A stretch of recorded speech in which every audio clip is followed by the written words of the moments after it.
नमस्कार and welcome in chemistry study. मेरा नाम डॉक्टर सुबेदार यादव है। आज का जो टॉपिक है वो है ऑक्टाहेड्रल कॉम्प्लेक्सेस या मेटल से जो 6 लिगेंड जुड़े रहते हैं, उन 6 लिगेंड का शेप कैसा होता है। एक तो शेप होता है उनका रेगुलर, जिसको हम लोग कहते हैं ऑक्टाहेड्रल शेप, और एक शेप होता है डिस्टोर्टेड, जिसको कहते हैं टेट्रागोनल डिस्टोर्शन। तो शेप में डिस्टोर्शन क्यों होता है, इसकी स्टडी जॉन टेलर डिस्टोर्शन में किया जाता है। ये आज का डिस्कशन है, यही टॉपिक है आज का। तो जो शेप होता है कॉम्प्लेक्स कंपाउंड का, वो बेसिकली किन बातों पर डिपेंड करता है, इसको हम लोग स्टडी करेंगे। और अगर शेप डिस्टॉर्टेड हो जाए ऑक्टाहेड्रल कॉम्प्लेक्स का, जो जॉन टेलर डिस्टोर्शन में स्टडी करना है, तो उसके क्या क्या कॉन्सिक्वेंसेज होंगे, उसके स्पेक्ट्रा पर क्या फर्क पड़ेगा, उस कॉम्प्लेक्स कंपाउंड के स्टेबिलिटी पर क्या फर्क पड़ेगा। तो शेप जो कॉम्प्लेक्स कंपाउंड का होता है, अगर आप किसी कॉम्प्लेक्स कंपाउंड को देखिए तो उसमें सेंटर में एक मेटल एटम होता है, उससे लिगैंड जुड़े रहते हैं। देखिए यहाँ के कोएफिशिएंट का होल 6, पोटेशियम हेक्साइनोफेरेट एक कॉम्प्लेक्स कंपाउंड है। इसमें आयरन मेटल है और साइनाइड आयन जो है वो लिगैंड है। तो शेप किस बात पर डिपेंड करेगा, हम लोगों ने वेस्पर थ्योरी पढ़ रखा है। वेस्पर थ्योरी क्या कहती है कि जो इंटर इलेक्ट्रॉनिक रिपल्सन पर बेस्ड है, कि लोन पेयर जो होते हैं या पेयर ऑफ इलेक्ट्रॉन आपस में रिपल्सन करते हैं, नॉट ओनली लोन पेयर, चाहे बॉन्ड पेयर चाहे लोन पेयर हो, पेयर ऑफ इलेक्ट्रॉन आपस में रिपल्सन करते हैं और एक दूसरे से मैक्सिमम डिस्टेंस पर रहना चाहते हैं। तो शेप यहाँ कॉम्प्लेक्स कंपाउंड में भी उसी तरह का कॉन्सेप्ट है कि tendency of electron pair to occupy positions as far away from each other as possible. जो लोन पेयर, जो पेयर ऑफ इलेक्ट्रॉन है, चाहे वो मेटल से जुड़े हुए लिगेंड के पेयर ऑफ इलेक्ट्रॉन हो, उन्हीं की बात हो रही है, वो सबसे दूर रहना चाहते हैं। शेप एक तो उस पर डिपेंड करता है। दूसरा शेप डिपेंड करता है कि जो मेटल का डी ऑर्बिटल होता है, उसमें जो इलेक्ट्रॉन होते हैं वो कैसे फील्ड हैं, सिमेट्रिकली फील्ड हैं कि एसिमेट्रिकली फील्ड हैं, इस पर भी चर्चा होगी। जो जॉन टेलर डिस्टॉर्शन है बेसिकली क्रिस्टल फील्ड थ्योरी पर बेस्ड है। और क्रिस्टल फील्ड थ्योरी क्या कहती है कि जब भी मेटल और लिगेंड के बीच में बॉन्डिंग होती है, उसमें मेटल और लिगेंड के ऑर्बिटल आपस में ओवरलैप नहीं करते। मेटल को पॉजिटिव चार्ज के रूप में ट्रीट किया जाता है और लिगेंड को नेगेटिव चार्ज के रूप में ट्रीट किया जाता है, क्योंकि लिगेंड के पास इलेक्ट्रॉन है। दोनों के बीच इंटर इलेक्ट्रॉनिक एक अट्रैक्शन फोर्स काम करता है, इसको इलेक्ट्रोस्टैटिक फोर्स ऑफ अट्रैक्शन कहते हैं। तो इसकी वजह से लिगेंड मेटल के करीब जाता है, और जब लिगेंड मेटल के करीब जाता है तो मेटल का जो डी ऑर्बिटल का इलेक्ट्रॉन होता है, उसके और लिगेंड के लोन पेयर ऑफ इलेक्ट्रॉन के बीच में एक रिपल्सन फोर्स काम करता है। उस रिपल्सन फोर्स का कॉन्सिक्वेंस क्या होता है, इसको हम आगे देखते हैं। लेकिन अगर आप क्रिस्टल फील्ड थ्योरी को डिटेल में समझना चाहते हैं तो हमारा एक वीडियो क्रिस्टल फील्ड थ्योरी पर, आप उसको देखें तो डिटेल में क्रिस्टल फील्ड थ्योरी के बारे में डिस्कशन किया गया है। जैसे ही आप देखिए, ये एक फ्री मेटल है जिसके मेटल के डी ऑर्बिटल में 5 ऑर्बिटल हैं। डी में 5 ऑर्बिटल होते हैं, d x y, d x z, d y z, d x square, y square and d z square. देखिए 3 ऑर्बिटल को मैंने एक कलर में डिनोट कर रखा है, 2 ऑर्बिटल को अलग कलर में। उसका रीजन ये है कि ये 3 ऑर्बिटल का शेप एक तरह का होता है। इन तीनों ऑर्बिटल को आप जब भी देखेंगे, इनका स्ट्रक्चर देखेंगे, तो इनके लोब इन बिटवीन एक्सिस होते हैं। डी एक्स वाई में लोब जो होता है वो एक्स और वाई एक्सिस के बीच में होता है, डी एक्स जेड में वाई और जेड के बीच में होता है, डी वाई जेड में वाई और जेड के बीच में होता है। और जबकि ये जो 2 ऑर्बिटल हैं, d x square, y square and d z square, इन पर आप लोब देखेंगे तो डी ऑर्बिटल का लोब अलोंग द एक्सिस होता है। तो जब फ्री मेटल रहता है और जब उससे लिगेंड जुड़ने के लिए आता है, लिगेंड अप्रोच करता है इलेक्ट्रोस्टैटिक फोर्स ऑफ अट्रैक्शन के द्वारा, जैसे ही लिगेंड उसके करीब आता है, तो मेटल के अगर डी ऑर्बिटल में इलेक्ट्रॉन है तो लिगैंड जो आ रहा है उसके इलेक्ट्रॉन और मेटल के डी ऑर्बिटल के इलेक्ट्रॉन के बीच में एक रिपल्सिव फोर्स काम करता है। इस रिपल्सन की वजह से पूरे ही डी ऑर्बिटल की एनर्जी एक साथ बढ़नी शुरू होती है। लेकिन एक ऐसा स्टेटस आता है, एक ऐसा स्टेज आता है जहां से 2 ऑर्बिटल की एनर्जी बहुत ज्यादा बढ़ जाती है ऑक्टाहेड्रल के केस में, और 3 की उसके कंपेरिजन में कम रह जाती है। तो जो 3 ऑर्बिटल है उसको हम लोग T2G से रिप्रेजेंट करते हैं। टी, यहाँ टी का मतलब होता है सिमेट्री के टर्म में ट्रिपली डिजेनरेट, 3 ऑर्बिटल एक तरह के, इसलिए टी से रिप्रेजेंट किया गया है। ई का मतलब होता है डब्ल्यू डिजेनरेट, जो 2 ऑर्बिटल एक तरह के हैं इसलिए इनको ई से रिप्रेजेंट किया गया है। जी का मतलब होता है जी रेड, ये मैंने अपने पिछले वीडियो में डिटेल में एक्सप्लेन किया हुआ है। तो इसको हम लोग कहते हैं क्रिस्टल फील्ड स्प्लिटिंग। जब आप कॉम्प्लेक्स बनने लगता है तो डी ऑर्बिटल जो डिजेनरेट थे पहले, वो नॉन डिजेनरेट हो जाते हैं। तो 2 अलग तरह के सेट ऑफ ऑर्बिटल बनते हैं। और ये जो सेट ऑफ ऑर्बिटल बने हुए हैं, इनमें जो इलेक्ट्रॉन की फीलिंग होगी, अगर वो सिमेट्रिकल फीलिंग है, जिसको हम लोग आगे देखेंगे सिमेट्रिकल कैसे होता है, एसिमेट्रिकल कैसे होता है। अगर सिमेट्रिकल फीलिंग आप इलेक्ट्रॉन है इसमें, तो ऑक्टाहेड्रल कॉम्प्लेक्स बनेगा। अगर इन ऑर्बिटल में T2G और EG में एसिमेट्रिकल फिलिंग ऑफ इलेक्ट्रॉन है तो ये जो ऑक्टाहेड्रल कॉम्प्लेक्स है उसका शेप डिस्टॉर्टेड हो जाता है, टेट्रागोनल डिस्टॉर्शन होता है ऑक्टाहेड्रल शेप में, और उसकी स्प्लिटिंग कुछ इस तरह से होती है। तो टेट्रागोनल डिस्टॉर्शन क्या होता है इसको हम लोग समझते हैं। कंपाउंड को अगर आप देखिए तो ऐसे कॉम्प्लेक्स कंपाउंड जिसमें मेटल से 6 लिगेंड जुड़े होते हैं, ये सेंट्रल मेटल एटम है, इससे 6 लिगेंड जुड़े हैं, 1 2 3 4 5 एंड 6 लिगेंड जुड़े हैं। तो इनके दो तरह के स्ट्रक्चर पॉसिबल हैं। एक स्ट्रक्चर वो जिसमें सेंट्रल मेटल एटम से जितने भी लिगेंड जुड़े हैं, चाहे एक्स एक्सिस पर, चाहे वाई एक्सिस पर, चाहे जेड एक्सिस पर, आप देखिए एक्स एक्सिस पर 2 लिगेंड हैं, वाई एक्सिस पर 2 लिगेंड है और जेड एक्सिस पर भी 2 लिगेंड हैं, सबकी बॉन्ड लेंथ सेम हो, तो ऐसे स्ट्रक्चर को कहते हैं हम लोग रेगुलर ऑक्टाहेड्रल स्ट्रक्चर। लेकिन मेटल से 6 लिगेंड जुड़े हों ऐसे कंपाउंड में ऐसे भी स्ट्रक्चर पॉसिबल हैं जिसमें जेड एक्सिस के जो 2 लिगेंड हैं उनकी बॉन्ड लेंथ लार्जर होती है और एक्स और वाई एक्सिस के जो लिगेंड जुड़े हैं उनकी बॉन्ड लेंथ शॉर्टर होती है। ऐसे कंपाउंड को हम लोग कहते हैं टेट्रागोनल इलांगेशन। और ऐसे भी कंपाउंड हैं जिसमें मेटल से 6 लिगेंड जुड़े हैं जिनमें जेड एक्सिस पर 2 लिगेंड हैं, उनकी बॉन्ड लेंथ शॉर्टर होती है, और जबकि एक्स और वाई एक्सिस पर जो 2 लिगेंड जुड़े होते हैं उनकी बॉन्ड लेंथ लार्जर होती है। तो ऐसे को कहते हैं टेट्रागोनल कंप्रेशन। ऐसा क्यों होता है कॉम्प्लेक्स कंपाउंड में, इसी को हम लोग जॉन टेलर डिस्टॉर्शन में पढ़ते हैं। क्रिस्टल फिल स्प्लिटिंग के बाद जो डी ऑर्बिटल में जो इलेक्ट्रॉन है उनकी फिलिंग दो तरह से पॉसिबल है। एक को कहते हैं सिमेट्रिकल फिलिंग। अगर T2G और EG ऑर्बिटल में इलेक्ट्रॉन की फिलिंग सिमेट्रिकल है तो शेप उसका रेगुलर ऑक्टाहेड्रल होगा, और एसिमेट्रिकल फिलिंग अगर है T2G और EG में तो उसका शेप डिस्टॉर्टेड होगा। और डिस्टॉर्टेड शेप दो तरह के हो सकते हैं। एक होता है टेट्रागोनल डिस्टॉर्शन जिसमें जेड एक्सिस के जो दोनों बॉन्ड हैं उनकी बॉन्ड लेंथ लार्जर होती है, और जो एक्स वाई एक्सिस के 4 बॉन्ड हैं, 4 बॉन्ड्स हैं, उनकी बॉन्ड लेंथ शॉर्टर होती है।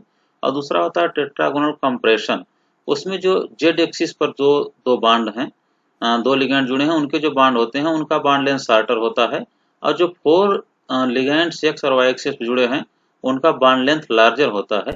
और ये बॉन्ड लेंथ शॉर्टर और लार्जर जो होता है या फिलिंग ऑफ इलेक्ट्रॉन एसिमेट्रिकल जो होता है वो 2 फैक्टर्स पर डिपेंड करता है बेसिकली। एक तो होता है नेचर ऑफ लिगेंड और दूसरा होता है number of electrons in d orbitals. अगर आप symmetrical electronic configuration of central metal atom को देखना चाहें तो सिमेट्रिकल का मतलब क्या है इसको समझा जाए। अगर कोई कॉम्प्लेक्स, जैसे पहला हमने लिया है D0, ये कॉम्प्लेक्स ऐसा है इसमें कोई इलेक्ट्रॉन, डी ऑर्बिटल में कोई इलेक्ट्रॉन नहीं है, तो आप देखिए कि पांचों ऑर्बिटल, चाहे T2G ऑर्बिटल हो चाहे EG ऑर्बिटल, इसमें कोई इलेक्ट्रॉन नहीं है, तो सभी ऑर्बिटल एक तरह के सिमेट्रिकल हो गया। अगर आप इस कॉम्प्लेक्स को देखिए, क्रोमियम का जो से हेक्सा एक्वा जुड़ा हुआ है, इस कॉम्प्लेक्स को देखिए, इसमें D3 कॉन्फ़िगरेशन होता है। तो इसमें देखिए T2 में 3 इलेक्ट्रॉन है और EG में कोई इलेक्ट्रॉन नहीं है। तो क्रिस्टल फिल स्प्लिटिंग के बाद T2G ऑर्बिटल जिसकी एनर्जी कम है उसमें 3 इलेक्ट्रॉन, तीनों एक तरह के दिख रहे हैं, और EG ऑर्बिटल जिसकी एनर्जी ज्यादा है उसमें कोई इलेक्ट्रॉन नहीं, तो ये दोनों भी एक तरह के दिख रहे हैं, इसलिए सिमेट्रिकल हो गया। इस तरह से अगर D5 कॉन्फ़िगरेशन है तो T2G में 3 इलेक्ट्रॉन और EG में एक इलेक्ट्रॉन। देखिए यहाँ 2 पॉसिबिलिटी हो सकती है। यहाँ साफ साफ लिखा गया है कि लिगेंड अगर वीक फील्ड है तभी ये कंडीशन फुलफिल होगी कि T2G में 3 इलेक्ट्रॉन होगा और EG में 2 इलेक्ट्रॉन होगा। ऐसा क्यों होगा, इसके लिए आप हमारा पिछला वीडियो देखिए कि क्रिस्टल फिल स्प्लिटिंग और पेयरिंग एनर्जी से क्या रिलेशन है। तो एक कॉन्फ़िगरेशन ये हो सकता है, इसको हम लोग कहते हैं कि सिमेट्रिकल इलेक्ट्रॉनिक कॉन्फ़िगरेशन है, सिमेट्रिकल फिलिंग ऑफ इलेक्ट्रॉन है। इस तरह से D6 अगर कॉन्फ़िगरेशन है किसी कॉम्प्लेक्स कंपाउंड में तो वो स्ट्रांग फील्ड लिगेंड है, तो भी T2G में देखिए 6 इलेक्ट्रॉन है, EG में कोई इलेक्ट्रॉन नहीं है। तो या तो EG के दोनों ऑर्बिटल वैकेंट है और T2G के जितने भी ऑर्बिटल हैं सब में एक तरह से number of filling of electrons है।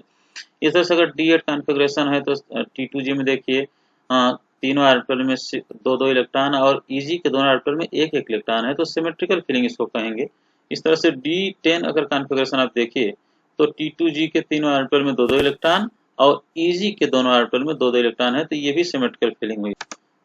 जब कॉम्प्लेक्स कंपाउंड में डी ऑर्बिटल में इलेक्ट्रॉन की फिलिंग सिमेट्रिकल रहती है तो वो शेप हमेशा ऑक्टाहेड्रल शेप होता है, रेगुलर शेप होता है। लेकिन अगर एसिमेट्रिकल इलेक्ट्रॉनिक कॉन्फ़िगरेशन हो सेंट्रल मेटल एटम का किसी भी कॉम्प्लेक्स कंपाउंड में, से इस कॉम्प्लेक्स को देखिए, उसकी 3 पॉसिबिलिटी हैं, D4 configuration, D7 configuration and D9 configuration अगर है। ये तीनों अलग अलग कॉम्प्लेक्स हमने दिखाया हुआ है। तो इसमें आप देखिए कि कॉम्प्लेक्स अगर बनेगा तो T2G और EG जो ऑर्बिटल जो स्प्लिटिंग होगी क्रिस्टल फील्ड में, इसमें T2G में देखिए 3 इलेक्ट्रॉन है और EG में 1 इलेक्ट्रॉन है। तो T2G तो सिमेट्रिकल है, लेकिन EG में एक ऑर्बिटल में इलेक्ट्रॉन है, दूसरे में नहीं, तो एसिमेट्रिकल फीलिंग हो गई। इसी तरह से D7 में देखिए T2G के तीनों ऑर्बिटल में 2-2 इलेक्ट्रॉन है, जबकि EG के एक ऑर्बिटल में 1 इलेक्ट्रॉन, दूसरे में कोई इलेक्ट्रॉन नहीं है, वैकेंट है, इसलिए एसिमेट्रिकल फीलिंग यहाँ हो गई EG की। इस तरह से अगर D9 कॉन्फ़िगरेशन देखिए तो T2G के तीनों ऑर्बिटल में 2-2 इलेक्ट्रॉन जो रेड कलर से दिखाए गए हैं, जबकि ग्रीन कलर वाले में आप देखिए कि EG के एक ऑर्बिटल में 2 इलेक्ट्रॉन है, दूसरे ऑर्बिटल में 1 इलेक्ट्रॉन है, तो ये भी एसिमेट्रिकल फीलिंग ऑफ इलेक्ट्रॉन हुआ। एसिमेट्रिकल इलेक्ट्रॉन फीलिंग की वजह से शेप क्यों डिस्टॉर्टेड हो जाता है, या आप कहिए कि जॉन टेलर डिस्टॉर्शन का रीजन क्या है, इसको हम लोग समझते हैं कि अगर इलेक्ट्रॉन EG ऑर्बिटल में एसिमेट्रिकली फील्ड है तो आप देखिए कि वहाँ एक ऑर्बिटल है dx²y², एक ऑर्बिटल है dz² EG में। तो dx²y² में आप देखिए कि x और y एक्सिस दोनों इन्वॉल्व हैं। तो जब भी आप ऑक्टाटल का शेप देखेंगे तो x एक्सिस पर 2 लिगेंड, y एक्सिस पर 2 लिगेंड, तो कुल अगर इस ऑर्बिटल में इलेक्ट्रॉन है तो 4 लिगेंड से रिपल्सन फील करेगा। अगर आप dz² को देखिए तो z एक्सिस इन्वॉल्व है, z एक्सिस पर सिर्फ 2 ऑर्बिटल हैं, तो अगर z एक्सिस में dz² में अगर कोई इलेक्ट्रॉन है तो सिर्फ 2 इलेक्ट्रॉन से रिपल्सन फील करेगा। तो आप कह सकते हैं कि इन दोनों ऑर्बिटल को EG ऑर्बिटल जो डीजनरेट थे, अब उनमें भी नॉन डीजनरेसी की पॉसिबिलिटी जनरेट हो रही है। एसिमेट्रिकल फीलिंग के कारण क्यों शेप डिस्टॉर्टेड हो जाता है, इसको समझें अगर हम, तो आप देखिए कि ये फ्री मेटल है, ये है फ्री मेटल। इस फ्री मेटल को अगर आप देखें तो इसमें कोई न कोई इलेक्ट्रॉन होगा। ये कॉन्फ़िगरेशन जैसा हमने एसिमेट्रिकल फीलिंग के लिए देखा है कि वो कॉन्फ़िगरेशन हो सकता है D4, D7 या D9 कॉन्फ़िगरेशन है कॉम्प्लेक्स कंपाउंड का। तो जब भी कॉम्प्लेक्स बनेगा, ये फ्री मेटल है, लेकिन जब कॉम्प्लेक्स बनेगा तो हमने शुरू में ही बताया कि इस पांचों ऑर्बिटल की एनर्जी बढ़ेगी, यहाँ तक आएगी, एक ऐसा स्टेटस आएगा। इसके बाद इन दो ऑर्बिटल जिसको हम लोग कहते हैं EG ऑर्बिटल, जो जिनके लोब एलॉन्ग द एक्सिस हैं, और ऑक्टाहेड्रल कॉम्प्लेक्स का शेप जो पीछे हमने डिस्कस किया उसमें आपने देखा होगा कि सभी लिगेंड एलॉन्ग द एक्सिस हैं, तो EG ऑर्बिटल से ज्यादा रिपल्सन फील करेंगे, इसलिए EG ऑर्बिटल की एनर्जी ज्यादा बढ़ेगी in comparison to T2G orbital. तो ये इसको हम लोग कहते हैं टेट्राहेड्रल ऑक्टाहेड्रल कॉम्प्लेक्स और ऑक्टाहेड्रल कॉम्प्लेक्स का क्रिस्टल फील्ड स्प्लिटिंग। लेकिन अगर इस कॉम्प्लेक्स में आप देख रहे हैं कि इसकी एसिमेट्रिकल फीलिंग ऑफ इलेक्ट्रॉन हो, मान लीजिए इसमें 4 इलेक्ट्रॉन हैं D1 में, D ऑर्बिटल में, इस 4 इलेक्ट्रॉन, तो जब आप ऑक्टाहेड्रल कॉम्प्लेक्स को पढ़ते हैं तो 4 इलेक्ट्रॉन जब फीलिंग होगी तो पहला इलेक्ट्रॉन T2G में यहाँ आएगा, फिर यहाँ आएगा, फिर यहाँ आएगा, T2G के तीनों ऑर्बिटल में आएंगे। चौथा इलेक्ट्रॉन EG में जाएगा कि T2G में जाएगा, वो इस बात पर डिपेंड करता है कि डेल्टा O की वैल्यू ग्रेटर है P से या डेल्टा O की वैल्यू लेस है P से। और डेल्टा O क्या है, इन दोनों के बीच का एक एनर्जी गैप है, T2G और EG के बीच का एक एनर्जी गैप है। तो अगर D4 कॉन्फ़िगरेशन है इसका, और वो कॉम्प्लेक्स में जो लिगेंड है मेटल के साथ जुड़ा हुआ वो वीक फील्ड लिगेंड है, जैसा कि पीछे हमने डिस्कस किया, तो इलेक्ट्रॉन यहाँ जाएगा। अब आप यहाँ देखिए कि अगर इलेक्ट्रॉन EG ऑर्बिटल में गया है तो EG ऑर्बिटल में 2 पॉसिबिलिटी हो सकती है। EG ऑर्बिटल देखिए 2 तरह के ऑर्बिटल हैं, एक dz² ऑर्बिटल है, दूसरा है dx²y² ऑर्बिटल। तो इन दोनों में इलेक्ट्रॉन कहाँ जाएंगे, ये समझने की बात है। तो अब आप देखिए कि अगर ऑर्बिटल dz² में जाता है तो क्या होगा, या dx²y² में जाता है तो क्या होगा। तो अगर dz² में जाता है तो z, अगर dz² के शेप को आप देखिए तो इसका लोब एलॉन्ग द एक्सिस है, एक्सिस पर है। इसका मतलब यह है कि जो लिगेंड z एक्सिस पर होंगे वो इस इलेक्ट्रॉन से रिपल्सन फील करेंगे। तो आप यहाँ देखिए कि z एक्सिस पर, x एक्सिस पर 2 लिगेंड हैं, y एक्सिस पर 2 लिगेंड हैं, और z एक्सिस पर भी 2 लिगेंड है। देखिए इसको आप कहिए कि ये x एक्सिस है, ये जो गया हुआ है यहाँ से यहाँ तक निकला है y एक्सिस है, और ये z एक्सिस है। तो z एक्सिस पर भी 2 लिगेंड है। तो अगर चौथा electron, fourth electron dz² orbital में जाता है तो z एक्सिस के दोनों लिगेंड से रिपल्सन फील करेगा। लेकिन अगर ये इलेक्ट्रॉन dx² y² ऑर्बिटल में जाता है, ये dx² y² ऑर्बिटल हो गया या dz² ऑर्बिटल हो गया, अगर dx² y² ऑर्बिटल में इलेक्ट्रॉन जाता है तो आप देखिए इसमें x और y दोनों एक्सिस इन्वॉल्व हैं। dx² y² में आप देखिए कि x एक्सिस भी इन्वॉल्व है और y एक्सिस भी इन्वॉल्व है। तो x एक्सिस पर 2 लिगेंड और वाई एक्सिस पर 2 लिगेंड। तो इस ऑर्बिटल में अगर जाता है तो कुछ 4 लिगेंड से रिपल्सन फील करने वाला है, इसलिए कि ये प्रीफर करेगा वहां जाने के लिए जहां रिपल्सन कम हो। तो इसलिए ये इलेक्ट्रॉन हमेशा डी जेड स्क्वायर ऑर्बिटल में जाएगा, न कि d x square y square orbital में जाएगा। अब देखिए आप कि अगर electron d z square orbital में चला गया d x square y square को छोड़ करके, तो इसका मतलब हो गया कि अब ये electron d z square orbital में है, तो जो जेड एक्सिस पर लिगेंड होंगे उनसे ज्यादा रिपल्सन होगा। इसका मतलब हो गया कि ये इलेक्ट्रॉन अगर यहाँ जेड एक्सिस के ऑर्बिटल में है, डी जेड स्क्वायर ऑर्बिटल है, अगर यहाँ इलेक्ट्रॉन आ गया तो जेड एक्सिस के जो लिगेंड हैं अब वो मेटल को अप्रोच नहीं कर पाएंगे उतना अच्छे से, क्योंकि उनके बीच में एक इलेक्ट्रॉन आ रहा है जेड एक्सिस पर, जो इससे रिपल्सन फील होगा। इस वजह से जो जेड एक्सिस का लिगेंड है उसका अप्रोच मेटल के प्रति कम होगा, जबकि एक्स और वाई एक्सिस के जो लिगेंड हैं वो आसानी से मेटल को अप्रोच कर सकते हैं। उसका कारण यह है कि उन एक्सिस पर कोई इलेक्ट्रॉन नहीं है। तो इन कारण से क्या होगा कि जो शेप है ये ऑक्टाहेड्रल का, ये शेप अब चेंज होने लगेगा और एक ऐसा शेप जनरेट होगा जिसमें मेटल के साथ आप देखेंगे कि जेड एक्सिस का जो लिगेंड होगा उनकी लेंथ बड़ी हो जाएगी, क्योंकि वो बहुत दूर दूर रह जाएंगे मेटल से अप्रोच करने में, जबकि एक्स और वाई एक्सिस के जो लिगेंड हैं वो मेटल से बेहतर अप्रोच कर पाएंगे। तो आप कह सकते हैं कि जेड एक्सिस का जो बॉन्ड लेंथ है वो लार्जर आपको दिखेगा, और जो एक्स और वाई एक्सिस का बॉन्ड लेंथ है वो शॉर्टर दिखेगा। तो ये है अगर एसिमेट्रिकल फिलिंग ऑफ इलेक्ट्रॉन हो तो। इसी तरह से अगर D7 कॉन्फ़िगरेशन है तो यहाँ आप देखिए 4 इलेक्ट्रॉन का 5th यहाँ आएगा, 6th यहाँ आएगा, 7th यहाँ आएगा, 7th इलेक्ट्रॉन यहाँ आ जाएगा। तो ऐसे केस में भी आप देखेंगे कि एक इलेक्ट्रॉन Eg ऑर्बिटल में है और 6 इलेक्ट्रॉन T2g ऑर्बिटल में है। तो जो 1 इलेक्ट्रॉन Eg ऑर्बिटल में है वो कहाँ रहेगा, dz स्क्वायर ऑर्बिटल में रहेगा, dx square y square orbital में रहेगा। तो जैसा पीछे एक्सप्लेन किया गया है तो हमेशा प्रीफर करेगा dz स्क्वायर ऑर्बिटल में जाने के लिए, न कि dx square y square orbital में जाने के लिए। तो इस तरह से आप ये कह सकते हैं कि इलेक्ट्रॉन अगर dz स्क्वायर ऑर्बिटल में चला गया तो जेड स्क्वायर के जो लिगेंड है उनका अप्रोच मेटल के प्रति घट जाएगा और वो बॉन्ड लेंथ शॉर्टर दिखेगी, और ये वो बॉन्ड लेंथ लॉन्गर दिखेगी और ये बॉन्ड लेंथ शॉर्टर दिखेगी। इसको कहते हैं टेट्रागोनल इलांगेशन। जेड एक्सिस का जो बॉन्ड लेंथ है वो लार्जर हो गया, तो आप कहेंगे इलांगेशन हो गया उसमें। तो इसको तो इस तरह से आप देख सकते हैं कि एक कॉम्प्लेक्स कंपाउंड है क्रोमियम का, जिसमें क्रोमियम +2 ऑक्सीडेशन स्टेट में है और उससे 6 लिगेंड जुड़े हुए हैं, और 6 लिगेंड जुड़े हैं। तो ऑक्टाहेड्रली सराउंडेड हैं 6 लिगेंड, लेकिन जब प्रैक्टिकली 6 लिगेंड्स जो क्रोमियम से जुड़े उनकी बॉन्ड लेंथ को कैलकुलेट करके देखा गया तो उसमें 4 बॉन्ड्स ऐसे थे जिनकी बॉन्ड लेंथ शॉर्टर थी, जिनकी बॉन्ड लेंथ 1.98 टू 2.01 एंगस्ट्रॉम है, जबकि 2 बॉन्ड लेंथ ऐसे हैं जिनकी बॉन्ड लेंथ लॉन्गर है 2.43 एंगस्ट्रॉम। इस तरह से आप ये कह सकते हैं कि ये जो 2 बॉन्ड लेंथ लार्जर हैं इनके पीछे जो रीजन है वो Jahn asymmetrical filling of electron in d orbitals है, जिसकी वजह से शेप डिस्टॉर्टेड हो रहा है। तो क्या क्या कॉन्सिक्वेंसेस हो सकते हैं जॉन टेलर डिस्टॉर्शन के? एक तो है कि उसका शेप डिस्टॉर्टेड हो जाता है अगर asymmetrical filling of electron in d orbital है। दूसरा है कि स्टेबिलिटी इसकी इंक्रीज हो जाती है। अगर आप कैलकुलेट करके देखेंगे क्रिस्टल फिल स्टेबलाइजेशन एनर्जी तो वहां से भी समझ में आता है कि इसकी स्टेबिलिटी इंक्रीज होती है। तीसरा, इलेक्ट्रॉनिक स्पेक्ट्रा पर भी फर्क पड़ता है। ये कैसे फर्क? ये D4 कॉन्फ़िगरेशन है किसी कॉम्प्लेक्स कंपाउंड में, जैसा पीछे हमने एक्सप्लेन किया है। D4 कॉन्फ़िगरेशन में वीक फील्ड लिगेंड है, तो आप देखिए कि क्रिस्टल फिल स्प्लिटिंग इस तरह से होगी, और चूंकि इस केस में डेल्टा O की वैल्यू जो है, ये डेल्टा O यहाँ से यहाँ तक का जो एनर्जी गैप होता है इसको डेल्टा O कहते हैं ऑक्टाहेड्रल कॉम्प्लेक्स में। डेल्टा O की वैल्यू